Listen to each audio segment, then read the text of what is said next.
Welcome everyone. It is Wednesday, June 18th, and we are having our second Outbounder target practice exercise. We did two last month of May. It does look like we will be viewing just a target because our Outbounder is not here. We'll talk about that in just a moment. I want to apologize for everybody who sent in sessions. I know it's a really busy time. It's vacation time. Everybody's getting ready for IRVA next week. So there are a couple of folks who sent in sessions that I probably won't go over just because it's storming here. So if I lose power and the computer goes down, sometimes if something happens, I'll come back. But if it happens, I'm not going to even try. So if the power goes out, you won't know what's going on. And if it's just a surge, then I might make it just to have it happen again in 5 minutes. Because we're supposed to have storms here for the next 6 hours. So that being said, again, welcome everybody. A small crowd here, and thanks for bearing with me as I try to get signed on tonight. And thank you, Lynn, for coming as always, because we do have several different methodologies of sessions that are turned in, and we'll be able to have your better rounded out knowledge versus just mine. So with that, let me switch over to my desktop and we'll get the feedback up, and I'll talk a little bit about this target. And that's my email, so that if I have to go looking for somebody's session, I can do that. Let me get my screen up that tells me who's here in case somebody's here. Paul made it. Hi, Paul. I'm sorry, all kinds of bad weather here, and had some trouble getting in. So let me make sure Paul can hear. Oh, big thunder. Can you hear me?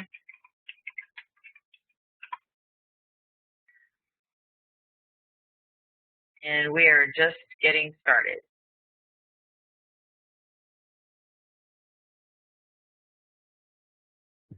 All right, so here is your target. And the way this target came about was one of our students, Marco, is in Iceland, and he used to do Outbounders from time to time for the group, and he said he'd like to try that again. And I said, I'd be happy to help you promote him, do whatever I can. So he has a friend in China whom he contacted, and he gave him 2 or 3 target options. I said, well, this one looks pretty interesting. Let's go with this resort. So in the end, what I thought you were going to be viewing was the big buildings over in the background, which we'll talk about in a moment.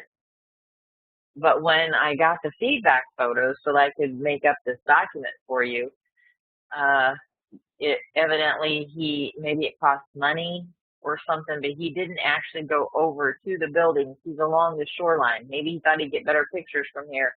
I don't know, but he is in China. And with time zone difference, I wasn't sure if he would actually be here as the Outbounder or if we're going to work through Marco, which is not appropriate either. But at any rate, you are viewing a target, just like always, most of the time for us, and you don't have anybody who is actually at this site as an Outbounder to give you feedback.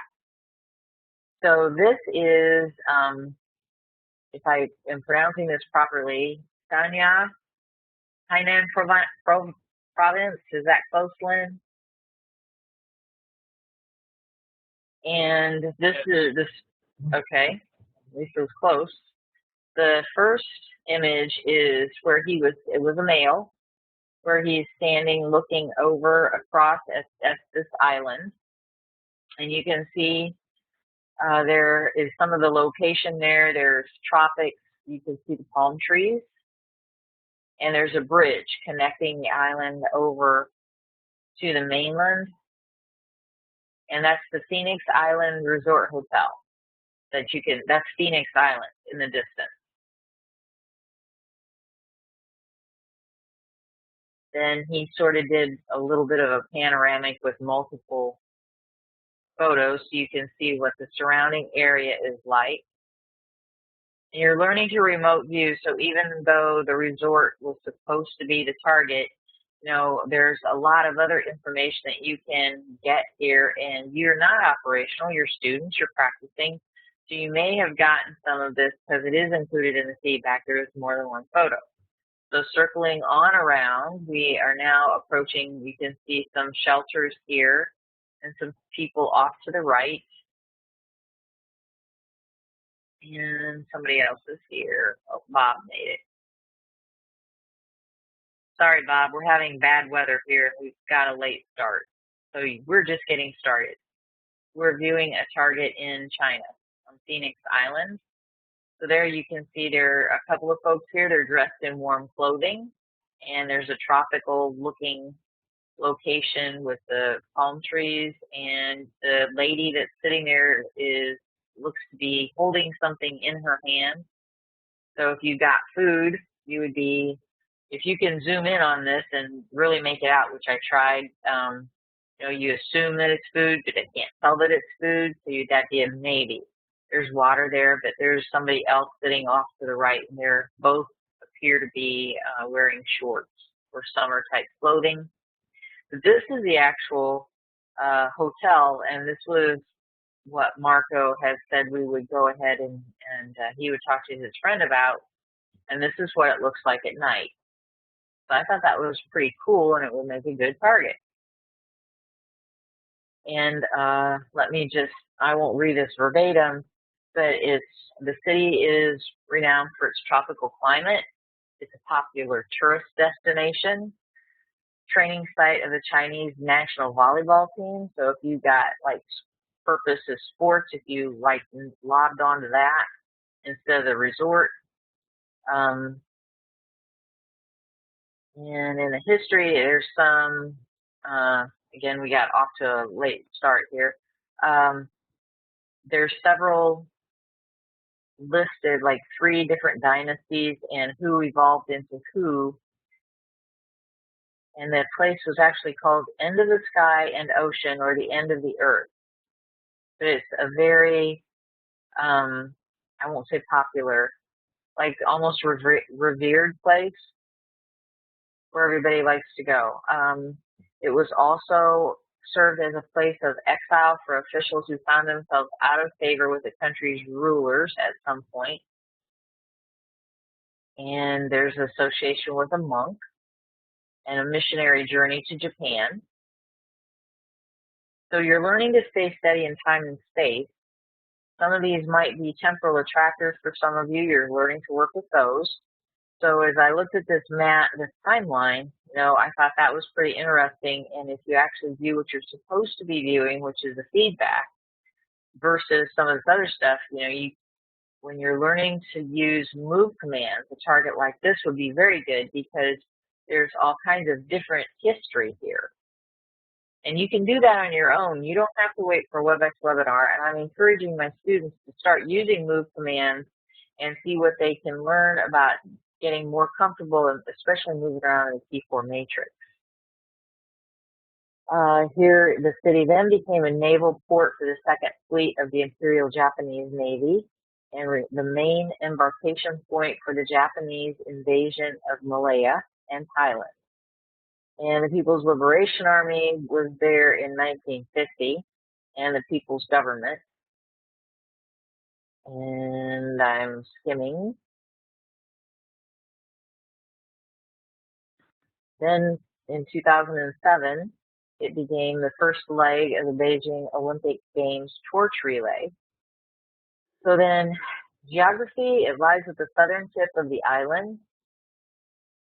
And for those of you who are trying to learn to douse, who might be listening, I don't think there's anybody actually here at the moment, no dowsing level students.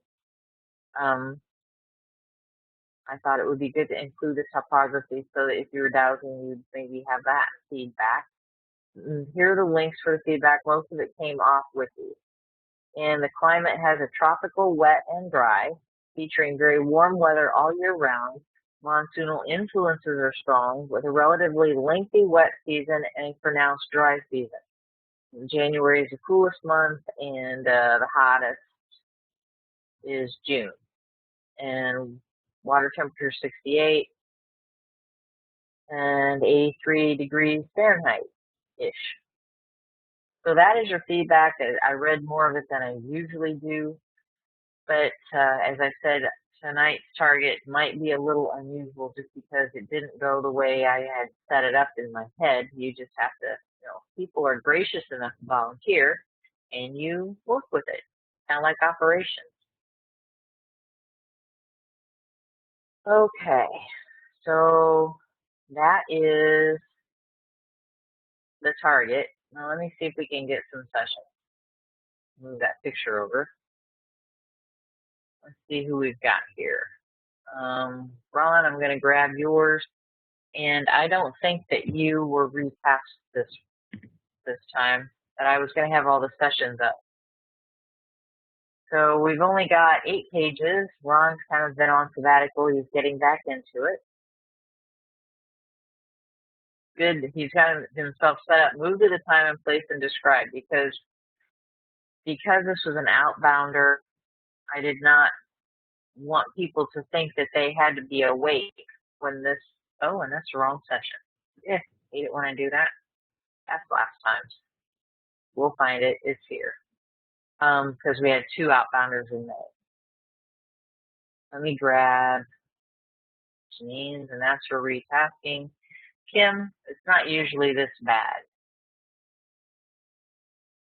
She's like, what is this woman doing? All right. Let's grab Janine's first session. There's for retasking.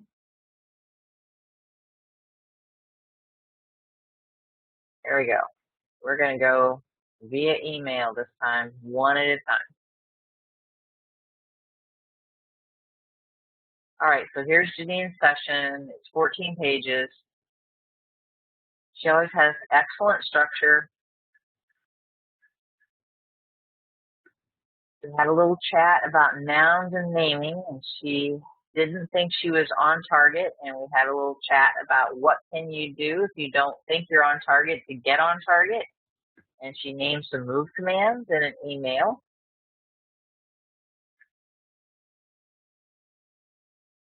All right, now here I thought this was pretty random. Baggy pull from a pocket. Somebody's removing something as a person.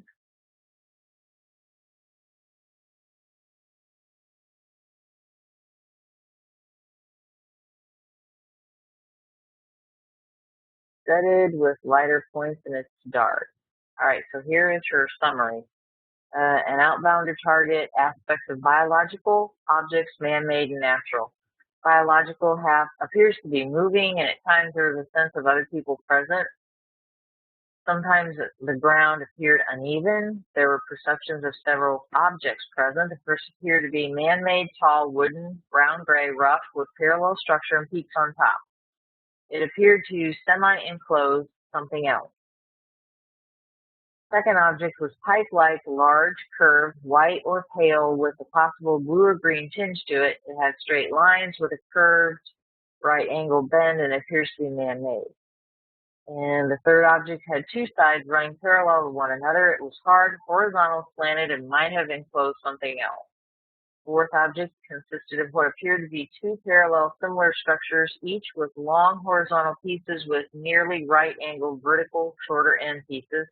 They seemed hard, man-made, but there was an airy feel as if they were not solid, but more of an angled framework with space inside and between them. Nice, neat. The fifth object perceived appears to be man-made and resembled a long spoon or utensil. It was angled, and there were perceptions of it being suspended and pulling, turning, stretching something else which appeared to be wrapped around it. It had a mechanical feel to it and reminded me of a machine to make taffy or cotton candy. The sixth object was straighter on top with a curved bottom. It appeared to have a dark background but seemed to be studded either with lights or something which reflected light. And then I had a number of other perceptions, mostly pretty vague. There appeared to be 2 equal-sized square shapes, much like windows, which appeared to be on something larger, which may have been opaque. there was a perception that a person had pulled a baggy type object from their pocket and removed something. There were perceptions of motion, awkward movements of something going up and coming down, and an odd quality to the light. So Janine is not great. There we go. There's her retask. I was going to say, she's just getting into being retasked. So I asked her if she'd move 500 feet above the target and describe the location, give any all descriptions of climate and topology that you may find.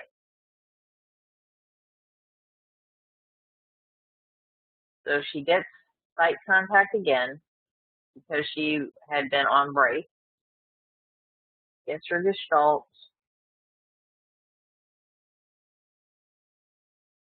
And here she's got her sketch, and she's labeling her perceptions in the sketch.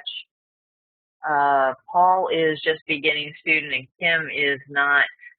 This is her first time, and Linda is here learning structure as well. So the sketch here of Janine's is an ideogram. You can probe it for perceptions.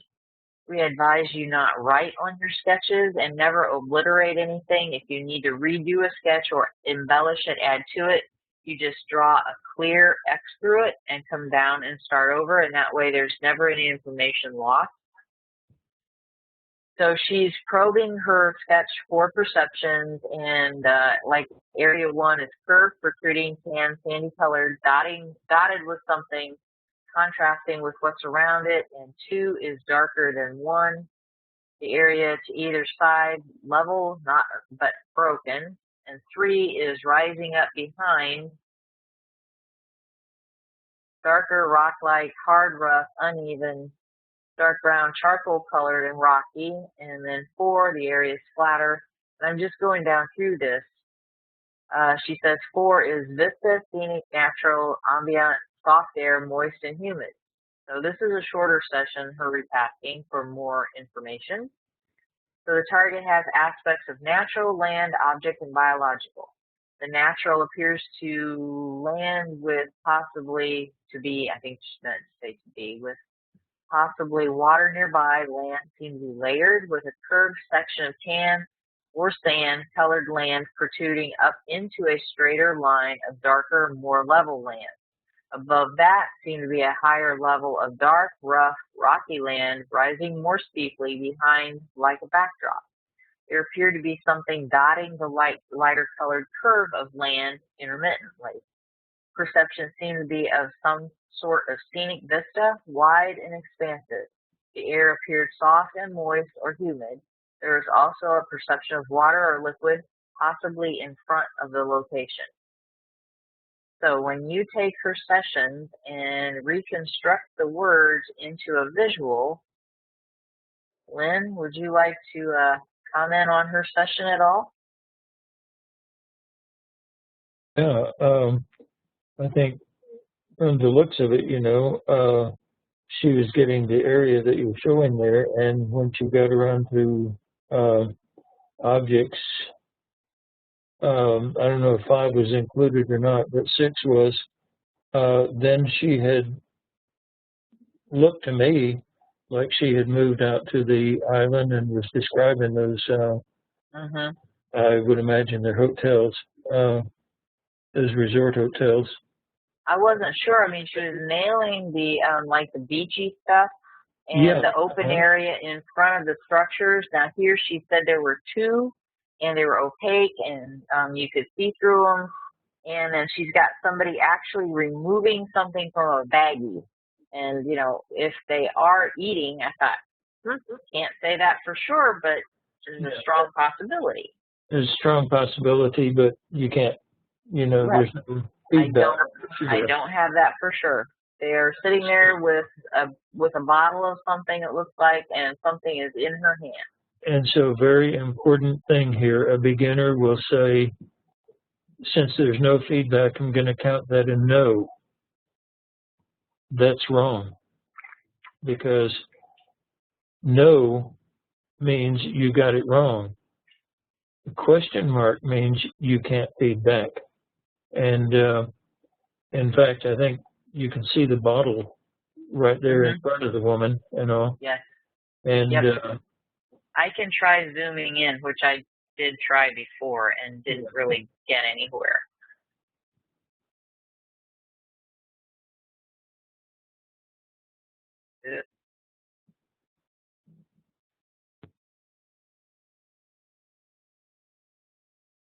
Maybe today I'll get further. there are two people there. Yeah, there are. And they're both Yeah, wearing summer type clothing. She's got something in her hand in front of her mouth. I can't make it out. looks like it may be a bottle or something, but yeah. But the thing I wanted to point out was that a beginner, if they don't see it, they will say they got it wrong, and they didn't get it wrong. They got something that's probable or possible. You can't feed back, so you don't know. And therefore, if you can't feed back, you can't score it, yes or no. And that's a very important point because so many beginners will count everything as a no and just beat themselves up when, when there's no need to, because they didn't get things wrong.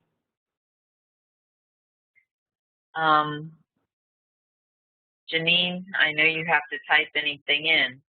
I thought you had really good sight contact, and there are a lot of things here that you were getting accurate perceptions because, as we've talked before, Lynn's taught us you strip the nouns out and don't try to name it and see what the perceptions are. If you compare the perceptions to the feedback and the part of the target that you were looking at with that perception. I like the part where she was describing the lights that apparently, move across the buildings. You're right. They look like they do, but I can't swear to it. I can't either. But and she and I think one other person were also getting rotating. And so I thought maybe these turned like the Space Needle or something. I can't find any literature that supports that. I seriously doubt they would turn.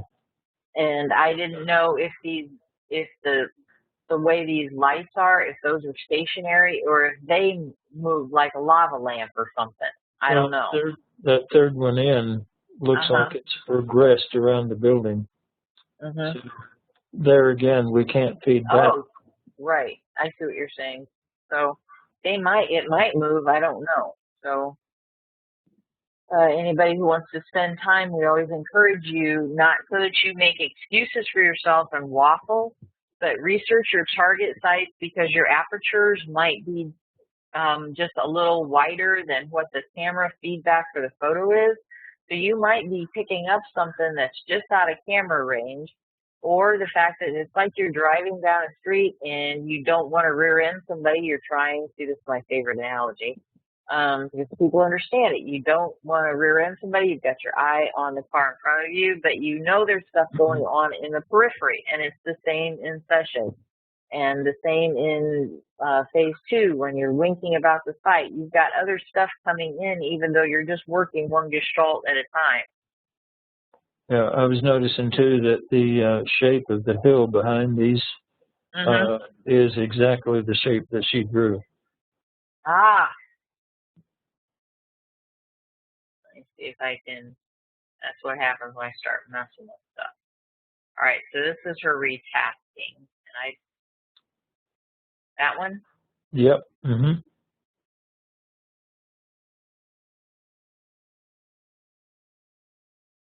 Which is very neat, in fact.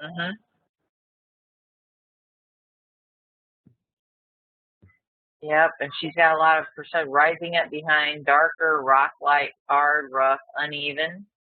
Rising up behind. Yep. Yep. Nice little spatial relationship there. Very good. All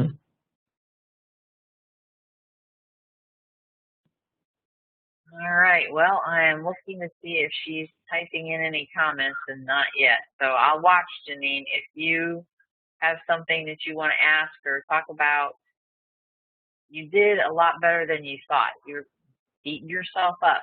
She's kind of a remote viewer like that, I've noticed. Yeah. Yeah. It's the plaintive cry of the wild remote viewer. I'm no good. I'm no good. Yeah. And then just look at this session and tell me how no good you really are. Right. It always gets me that debunkers say that remote viewers lie and trying to prove how good they are. And the fact is they're harder on themselves than the debunkers are. Mm-hmm. All right. Let me grab another session here. I'm looking for Bob's.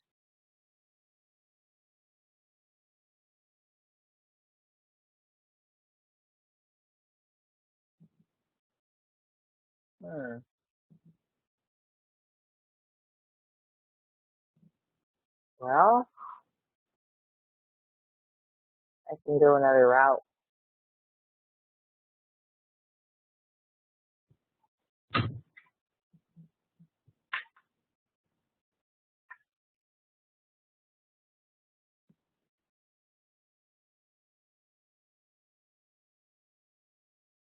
I think Bob might, there we go. It didn't send it to this address, and it doesn't come up in, obviously, in my email. So, okay. Here is Bob's session, 8 pages, and it's his original. And he's just beginning learning how to retask as well. Okay.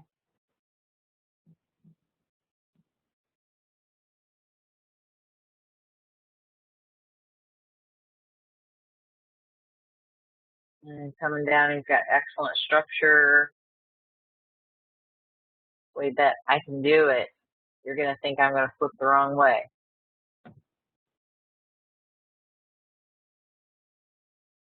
I did it right. Very good. All right. So he's really just now branching out and starting to do some sketch labeling.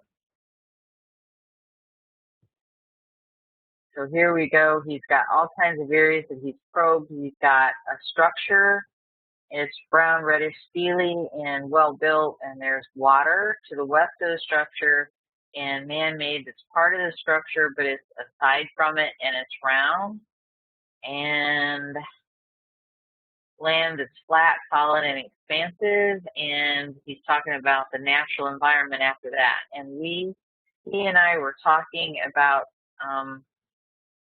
starting to work get more information about each of these things. Instead of just 3 or 4 per session, starting to work his sessions longer, take breaks. I can do this too. It's going backward this time. See, I did it. Usually, for those of you who Congratulations again. I flip the wrong way invariably every time, mostly because I don't care and I know I can redo it. It's like a sketch in a session. I just go down and do it again.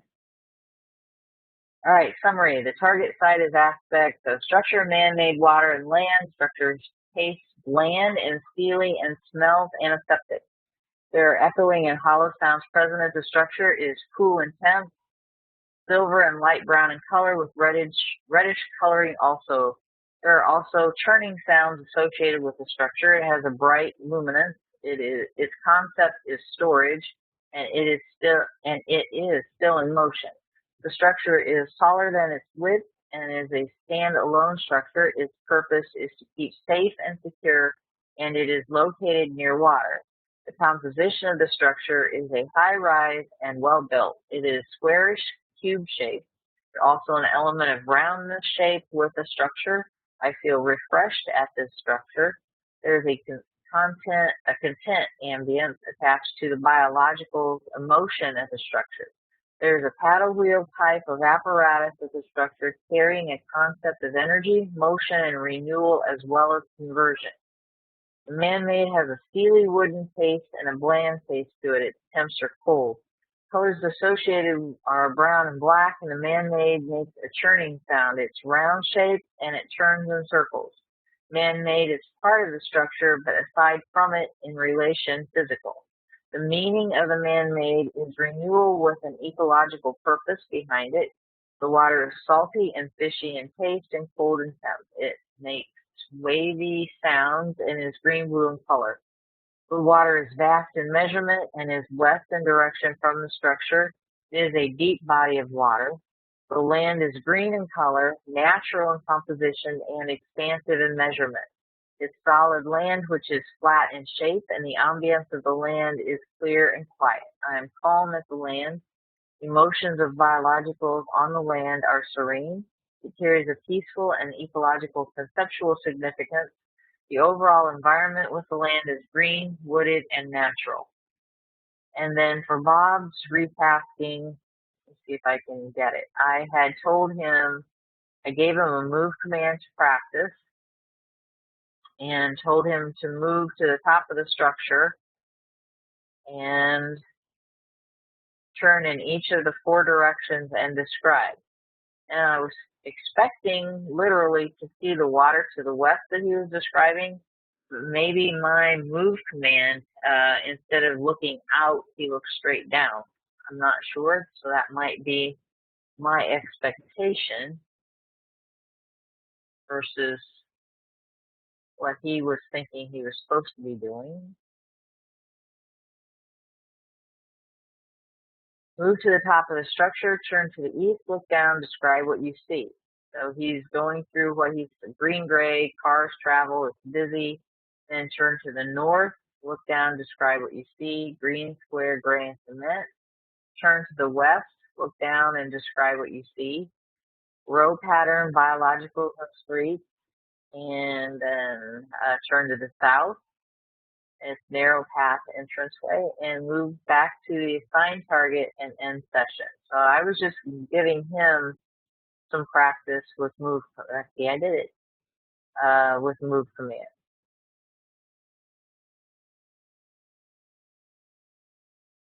Then from the top of the structure facing east, look at, so this is just a replication of what he just said in session.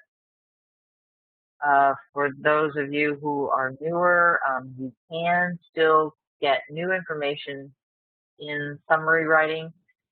You're viewing when you're writing your summary.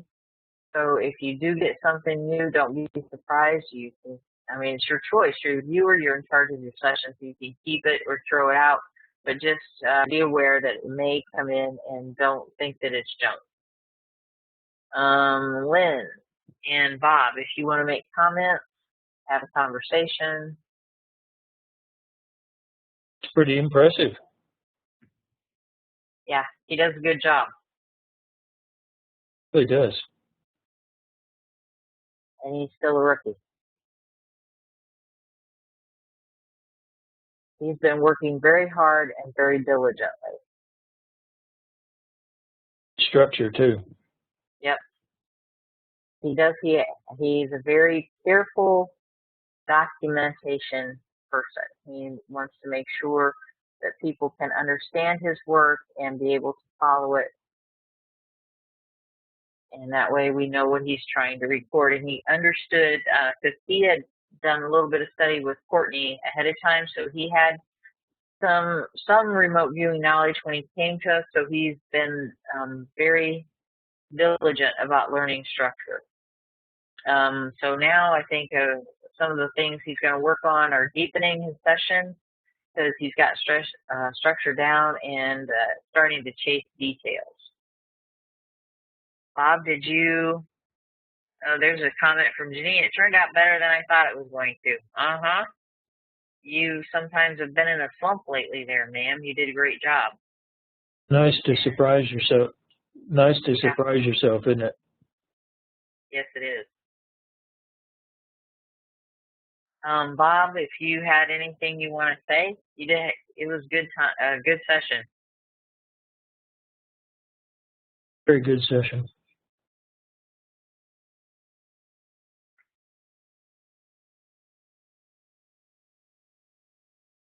And I'm sorry, Bob, you did get in late. I could move this over so that I could. But that's Phoenix Island with the resort, several buildings of the resort out there. And it's a tropical climate. The Outbounder didn't actually go out to the hotel, which I was told that that's what we were going to do, but we ended up getting a little extra stuff here. There people appear to be, because we don't know, but she's holding something in her hand and there's something that's a bottle there, so they appear to be eating or drinking. And so there's your feedback. There are very few places in China where you see open, empty places with no people, and that's very unusual. I just wonder, well, it says this is sort of warm and nice all year round, so but these pictures sort of surprise me. This is China. I would expect to see a lot of people.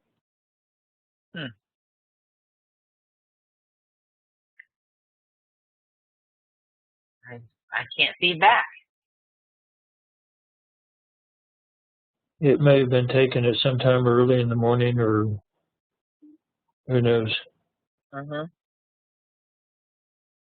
Okay, so far we still have Ron with us, and he has storms up his way too. So I'm searching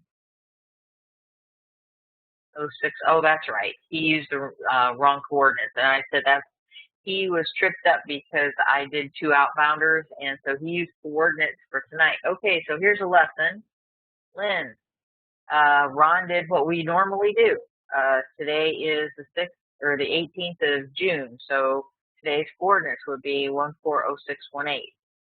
And so we can have an opportunity here to look, the target coordinates are different than the ones that Ron used. So, like I said, it's been a little nuts. I always seem to have an excuse anymore. So we've got 7 pages, and he's been on sabbatical and is getting back into it. So we're going to go down through this.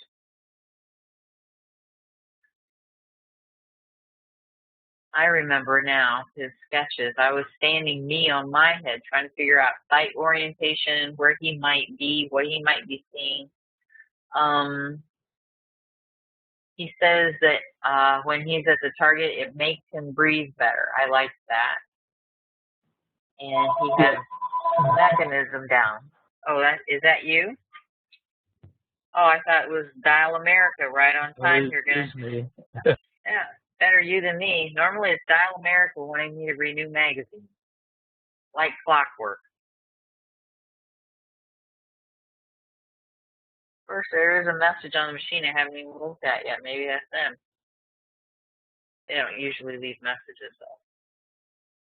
All right, moving right along to see what he kept in his summary, because your session is a mixture of your 2 minds, recording perceptions, as well as your imagination and your conscious mind analysis jumping in and out. So your summary is the information that you've chosen to include as information coming from the subconscious, if I said that correctly.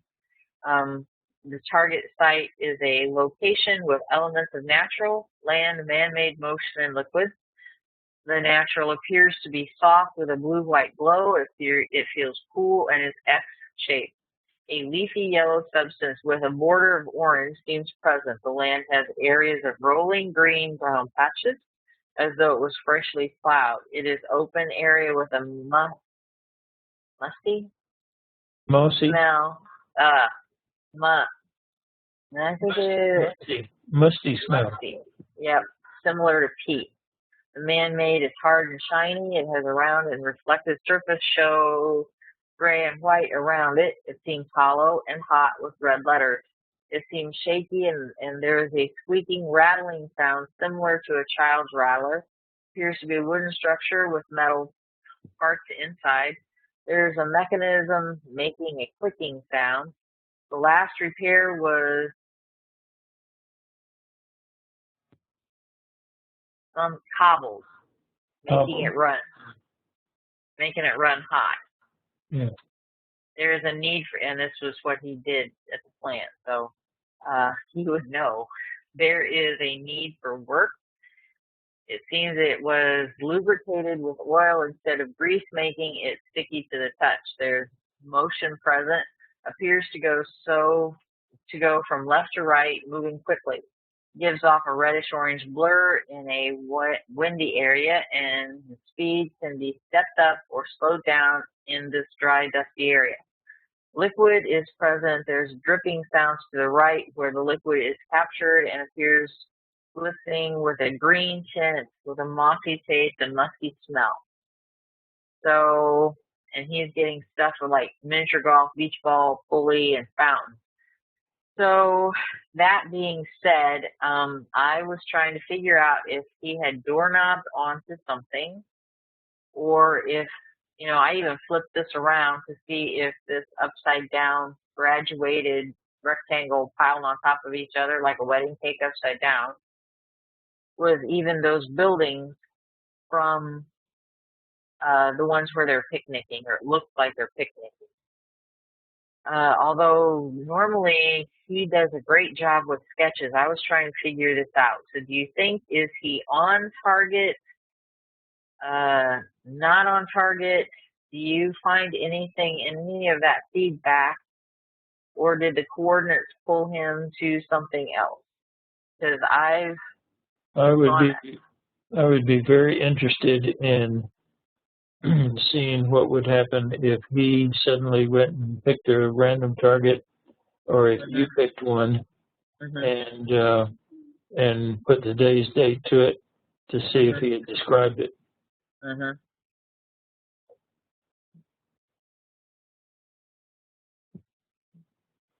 And Ron, if you want to jump in here and make any comments at all, it would have been nice but it's China. So I didn't know if our outbounder was here, going to be here, but it would have been nice, if he could have given you some kind of feedback on that. If there's something, for all we know, there are some bikes right out of sight or something. Don't know that. I'm totally making that up. So, but I don't see anything mechanized in any of these photos. Do you have a stockpile of targets where you could just reach over and randomly pull one? Yeah. I'll bet if you did, and it's today's target, for the 18th, I bet you he just described it. Well, they're on a computer, so there's none printed here, I'll put it that way, if that's what you're wanting. All my stuff's in the computer. Okay, no problem. Yeah. So I could just close my eyes and grab a photo and see if that works, but. Or he could do it at home to see if what he described is the target. But you can view a target before it's ever picked. I think we proved that with the kite flyers, The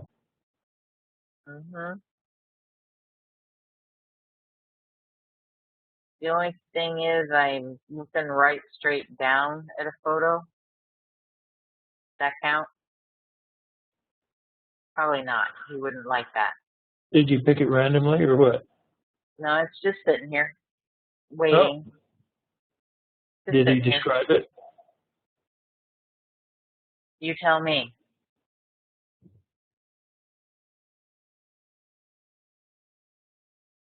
Is that one of those things you get on and spin around, or what?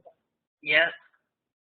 We call that a merry-go-round at my school in northern Indiana, and I found this when I was going through my pictures, and I laid it out because this is why you never ever throw your sessions away, and there's one of you here that we just had a little chat about this. When I first started doing sessions almost 10 years ago, oh my, that long? I did one I think it was on Lynn CD. So yeah, you'll wonder now if everyone, of course, none of you guys have Lynn CD, but it was of a school in Afghanistan. Now I'm feeding this into our feedback today. A school in Afghanistan where there's some soldiers passing out books. And I drew perfectly, and I have to find this session because I'm going to be using it for an illustration, but I needed to find this picture. I knew I had one. I drew this perfectly. And so it was a school at the target, and I drew this because this was a piece of playground equipment at my school. So my subconscious was trying to say, hey, dummy, might be a school, but you set that aside. You don't want to buy into it.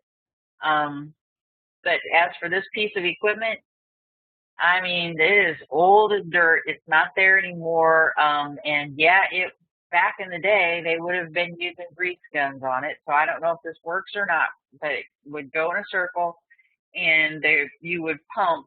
I don't think that that's there anymore. There used to be like 3 things where you could pull them back, I think, and pump. And we had this really dumb game where we would play dropped it, got it. So you're all going to say that that's why I am the way I am. But whoever was the brave soul at noon recess, and this thing would just be packed, going round and round, and somebody would drop a rock. And whoever the brave person was would lean over and pick up the rock, and somebody'd say, dropped it, and then it'd go around and then say, got it.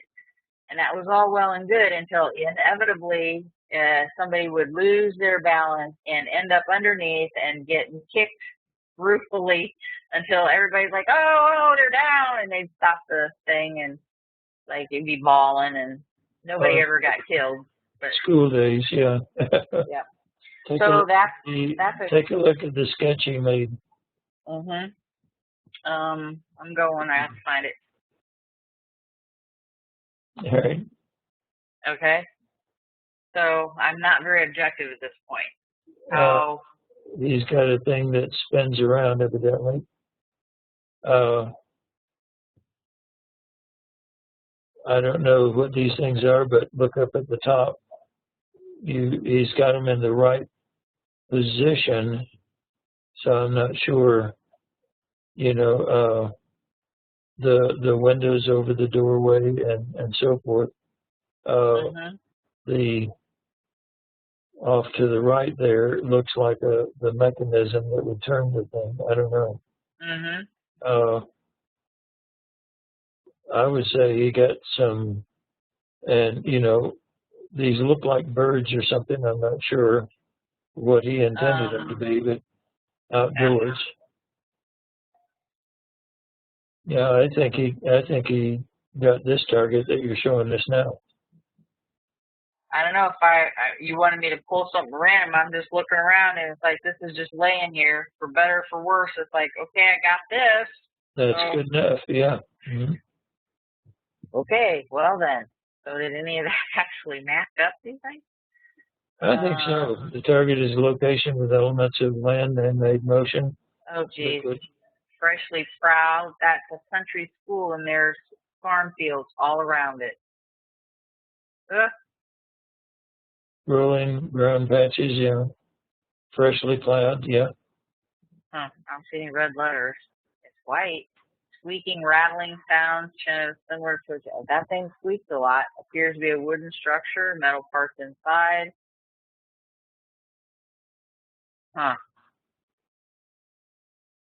I'll be darned.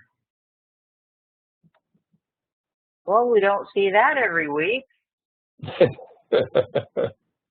Good grief. You people are making me old. This is some pretty neat stuff. Yeah.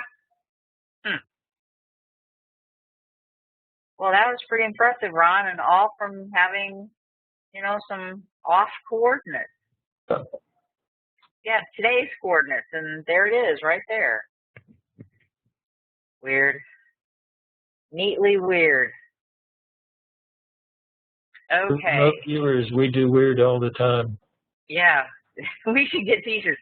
We do weird.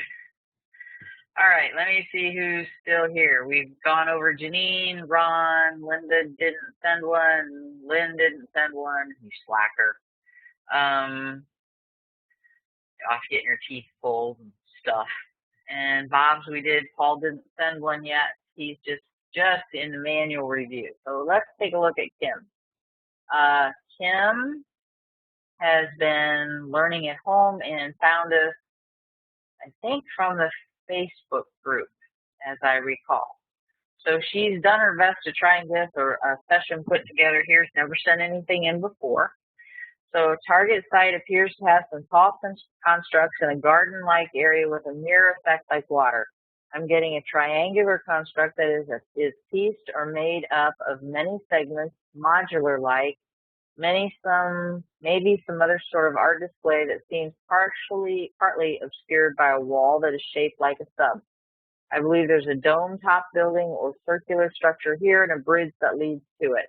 Almost like a stage feel here. There's red, white, and blue American feel that may be construed with a feeling I get of childlike play with primary colors. I also get an agricultural feel with a lot of green and yellow. Sketches also show a lot of circular objects and maybe some objects with a propeller. A long oblong fan blade shape seems to be prominent. So she's got her coordinates in an ideogram, and she's gone through her IAD sequence, sort of. Kim, when you describe the shape of your ideogram, I is the IAD is your ideogram. A is the shape of the ideogram or the direction of the pen on the paper. So you've got a round and down that normally you go a little bit more into detail. Well, Lynn, do you know why Ingo I know we need to do it. Do you know why Ingo needed us to do the shape of the ideogram, like long, curved, up, back, all those words? Yes, because there's only so many shapes, and you can have, let's say, a straight ideogram across, and that can stand for land. It can also stand for 40 or 50 different other things, and you go by the combination of the shape and the feel, and you put both under A, because the shape and the feel are the two parts of the one thing of the ideogram.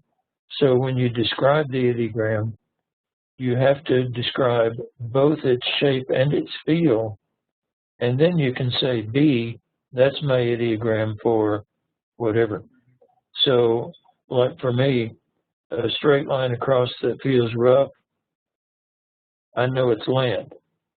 A straight line across that feels really slicky, I know that there's ice at the target. A straight line across that feels hollow, I know there's a man-made that's in a shell-like configuration. And so he wants you to describe the shape and the feel of the ideogram, because those two components together will make up your ideogram. And you can have, let's say, 50 shapes and 50 different feels. Well, you've got immediately 50 times 50 ideograms, because each one of those 50 ideograms can have 50 feels to it. And so by doing it this way, the ideogrammic language can amount to the vocabulary of, college professors or whatever. You can develop this to any number of ideogrammic words to describe a target. And as you go along, you'll find that, let's say you make a straight line, and you'll automatically say, oh, it's land. No, you'll find that it feels a little different. And this time it's not land. Okay? So you cannot separate the shape and the feel on an ideogram. They are two things that go together. And we can never hear that too much. I actually, and so that's good because not everybody here, has heard you say it, over and over, um, because it's a basic thing. So you need to know. But why instead of saying around and around, why down, curve, across, loop, back, curve, across, loop, back, like some people describe every, Yeah, every small facet. right. And the proper way to do it is after you've drawn the ideogram, Mhm. you retrace the ideogram Mhm. to look for a spot where there's a change in the feeling. Mhm. And you don't have to identify the change. You just notice that there's a change there, and you make a little tick mark. And what's on the left side of the tick mark is one ideogram. What's on the right side begins another ideogram. Mhm. And at first you go across, and like here, she's got down and then 3 loop ups, and then down and loop, curve back. Mhm. There may be in there actually Yeah. 20 ideograms, But but the point that I'm going at is she didn't say loop back, up, down, curve back. She didn't say any of that. And that's so, right. And the people who do that without first checking to see how many ideograms they have, mhm. they're doing it. They're doing it in a wasted way. It's just not going to help any. And so a lot of people like to put plenty of detail and just curve down, curve up, loop down, loop back up, go to the right. And, But if you have 4 ideograms in there, well, they may only have one ideogram, mhm. but they don't know. Right. And so if you do that step first, where you go across and everywhere there's a change in the field, you make a little tick mark, you'll find out how many ideograms there are. And then let's say that down and that first loop Mhm. is one full ideogram. Okay, then all she has to do is say down, around, loop, and to give the feel of it, and then say B, that's my ideogram for whatever. Mhm. Then she goes to the next one, and that's sectioned off, let's say a double loop there, and she goes loop up, loop down, loop up, loop down. Feel is scratchy. Oh, that's my ideogram 4. And then there's her next tick mark on the line, and she says, loop up, straight down, curve back. She feels it. She says, oh, that's my ideogram 4. And she's just first identified how many ideograms there are and then taken each one singly. And that's the proper way to do it. But you'll find people who just, every little micron of the entire ideogram gets explained and all that. Mhm. They haven't separated it as to the number of ideograms, and so it does no good to be more precise in describing the ideogram if you don't know what the ideogram is, if you don't know where the ideogram is on a line. Mhm. Yeah, here's John's where he's got A1, B1, A2. So he's got a tick mark right here, just the way you're telling us. He went across, he felt the change right there, made a tick mark. A1, curved line, smooth. Okay. Curved line, smooth. He's got the shape and the feel, and he says, that's my ideogram for motion. Then, up, right angle, up, hard. Okay. That's my ideogram for man-made. It's a right angle that feels hard. Okay.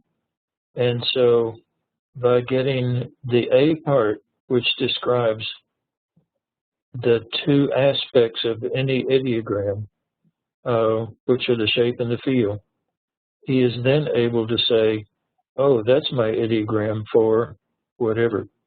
When you get into stage 3, which is complex ideograms, and especially when you get into stage 6, which is very highly complex ideograms, if you haven't set up this habit of getting the shape and the feel, you're going to be lost.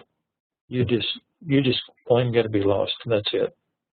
Yeah, I did notice there that he's not here tonight.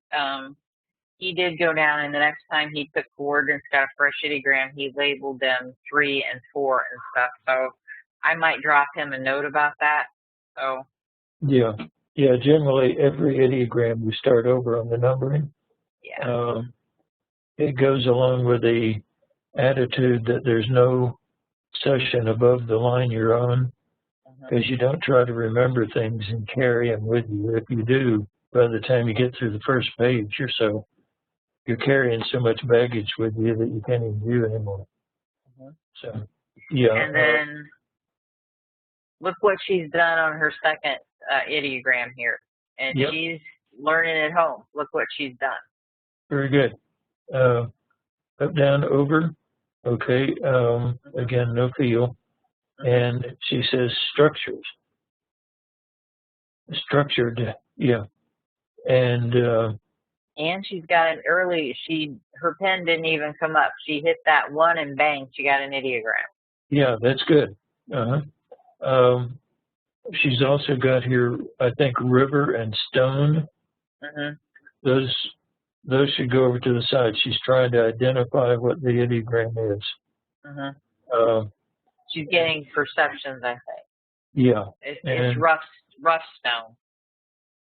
Okay. And yeah, the ideogram is a gestalt.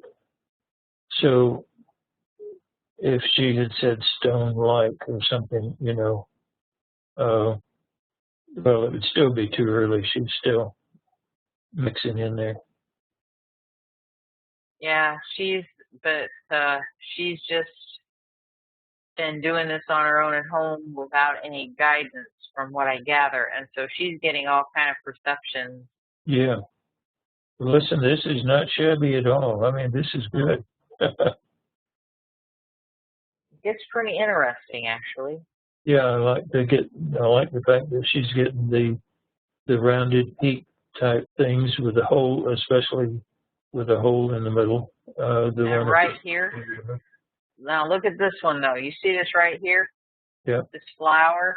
That looks verbatim Terry's flower from that session that I posted on Facebook. Yeah. Looks just exactly like that. Yes. If you go to the sketch above this, you'll see that keep on going up.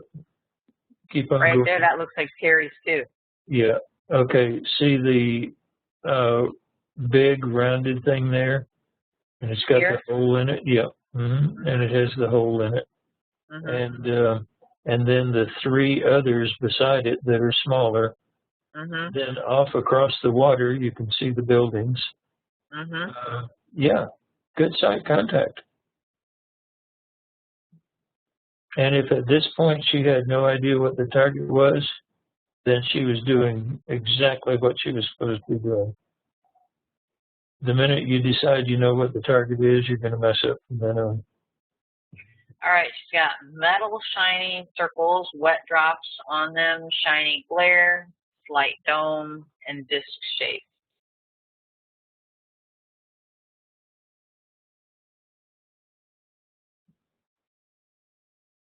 Bridge, something, path construct. Bridge or path construct. Yeah. And we know there is a bridge there. Of course, that's a noun, but she's giving us, I think, a concept as well as. Yeah, and these upright triangular shapes just kept pushing in on her and pushing in on her mind. And yeah, she's getting them out onto the paper. That's what you're supposed to do. Oh, neat. And look at that. She's got space in between. Yeah.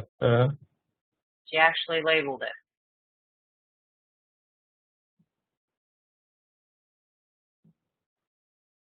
Crater light.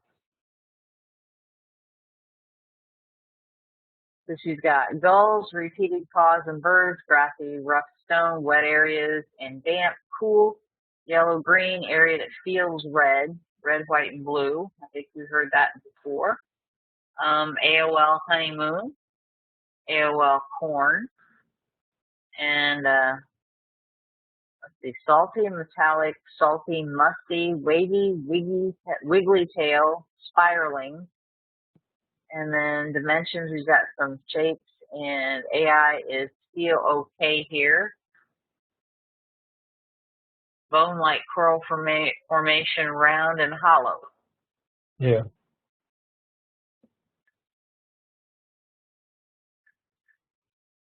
Had excellent sight contact, and so you get some structure and clarity into these things. Oh, she's going to be smoking on this stuff. I mean, she's going to be doing great.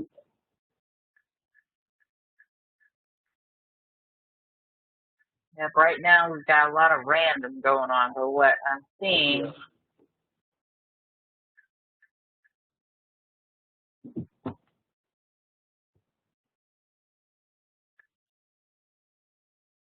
that's kind of interesting. Farming chicken's nest. I'm not sure at some point if we're not into repeating or AOL a little bit here. Oh, I'm sure there's a lot of AOL here, yeah. With the embellishment. Yeah. All right, and that's it.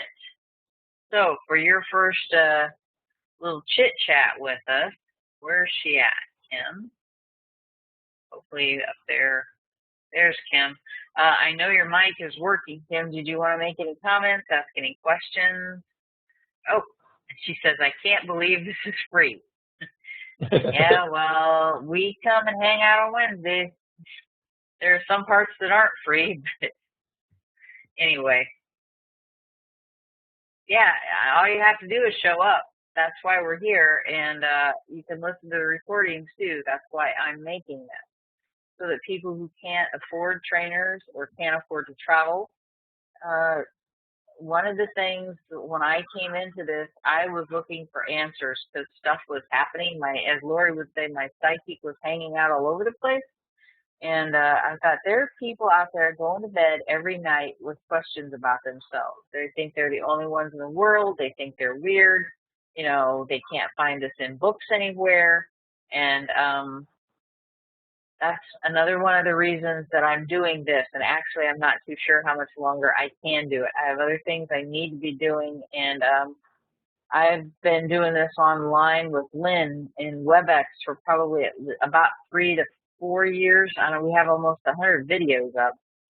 And we were together with groups studying online every week for years before that. But I'm getting to the point where I just don't have enough time anymore. So I'm trying to figure out, you know, if I'm going to have to scale back somehow. Only doing one target a month is going to about kill me, I think. But I'm not going to get a book written or other things. So I'm trying to decide what I want to do. But because, I mean, my students are here. So it's good for everybody. So I should keep it up. Everybody is learning. So I probably won't give it up. But I'm getting stretched pretty thin. I'm taking an online class in art just to find out how to do online classes, and I took that so that I would be able to pay more attention to how to do the online classes and everything, because I mean the stuff he's covering is just, you know, stuff I did when I was 10 years old, but I'm learning a lot about online classes, and I'm hoping to start some online classes. Been hoping that for years, and finally it dawned on me, take an online class and see what they're like. So I'm learning a lot of things to do and a lot of things not to do, and hopefully the online classes will come pretty soon.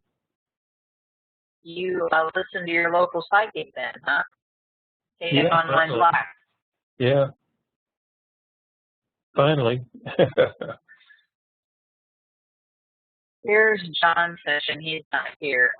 Target contains elements of biological, man-made, airspace and motion.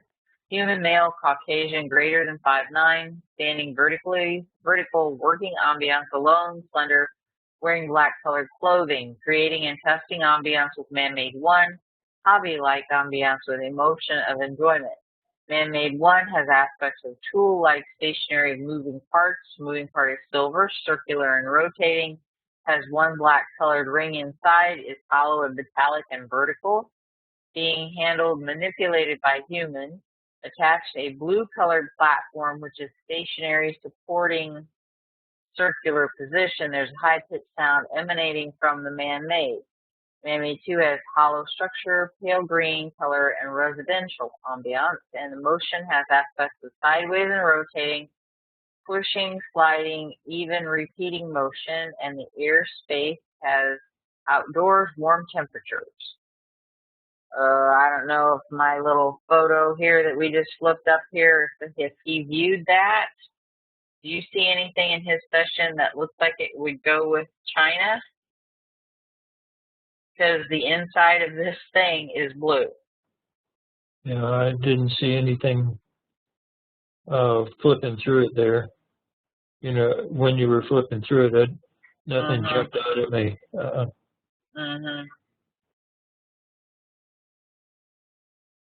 And for him, this is a fairly short session. Yeah.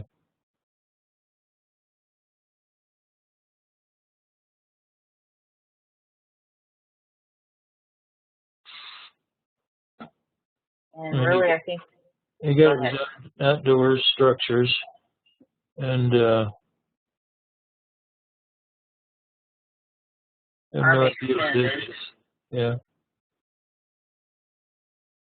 I was trying to figure out what everybody was describing in their circular rotating thing that everybody seemed to have mentioned. I didn't see anything in the feedback.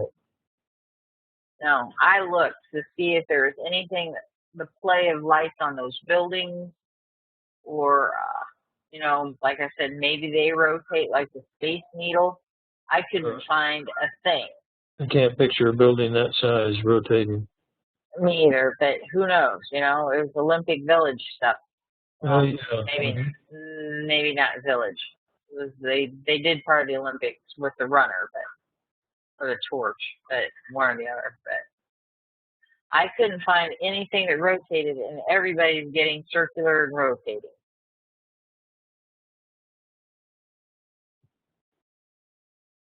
And it's a harbor. I mean, some of the other pictures I saw online, that whole bay area is packed with boats in the daytime. Yeah, and it's seawater, so you know it's open to the sea, so it's going to have the musty smell, and you know it's going to smell like the ocean. Yeah. Okay, well, I think that is all I have. Some good sessions there. Yes, they were. Just making sure, of course, she sent hers, and I can do it this way. I did try, I think I might have tried to put hers all in one PDF. She is HRVG methodology. So we can take a look here here's her first page. She's having trouble with her Wi-Fi. She's hoping that her PC is going to be functional and she'll be able to start coming on a regular basis. So there's that one. Oh, let me see if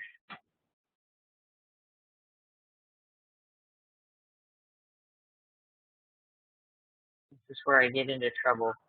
Start clicking stuff too fast for WebEx. All right, and so here you guys can see some of the Hawaiian Remote Viewer Guild methodology. They say they're going to Blackboard, and I can enlarge this.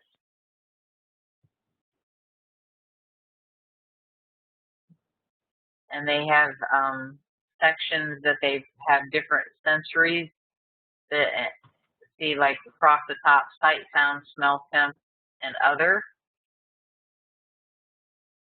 So we have, it doesn't matter if you are learning at home, if you've gone to school with whomever and trained, you can come on Wednesdays, it's no big deal. Image of looking at a boat or canoe, walking, thinking helmet and release, passing stores. Something about an anniversary in a backyard celebration, looking at a long pole, a round base, news agency, I'm her father, eating smells like tomato sandwich, something starts at 7 a.m. a week ago, itchy head allergy, maybe shellfish, and itchy head and allergy, maybe shellfish. So I'm guessing that she means, and I'm not allowed to guess as an analyst. I am allowed, without leading her, to ask what that means to her, and it might be, so this is an example for you, she might be experiencing an itchy head, which she relates to the fact that she has an allergy to shellfish. So that's all maybe. I'm just saying that so that you guys could learn. And passing building with overhang and something shade. Has large flat front, walkway in front, and sightseeing trip with a question mark. So I was wondering if the building with the walkway in the front was one of those structures where the people were. This one right here. Yeah, very likely. There's the overhang on it. Mm-hmm.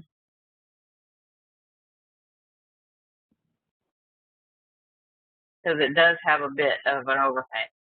Yeah. So I thought that was a possibility. And so there you have another session from another methodology to look at.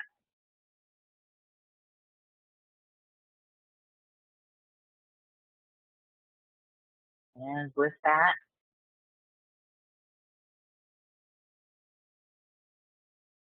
I think that's everybody. Definitely everybody. So IRVA is next week. So I don't know if any of you are going to that. Lynn, I know you're going to be joining the board from your location there in Alamogordo. Yeah, I told them I wouldn't be at the board meeting, and so they said they would set up a laptop and I could attend the board meeting by Skype. Mm-hmm. Very good. See, they won't let you retire. And it's like the mafia; you just can't get away. Uh-huh. So IRVA's next week, and next month we're going to have another target opportunity. And I think, I'm trying to think which presentation's going on next month, because I had to juggle the schedule around. I'm still juggling the schedule around. My next door neighbor is seeing if he can offer us to get together with the local veterans at the VFW. I don't know if we're going to get that pulled together or not, but that would be pretty cool if he'd send even to the surrounding VFWs and get a big room, and as many people want to come could, and they could listen to us talk, or they could just have Lynn in this presentation and you guys could all sit around and you could tell them what you do or did. And so I'm not sure how that's going. We're going to try and pull that together. We can. We'll get some advertising out, but it's out of my hands. This is up to somebody else to decide they want to do this and have us come. So there's some fun things out there. So if anybody has any, you're welcome, Kim. And anybody have any last minute questions?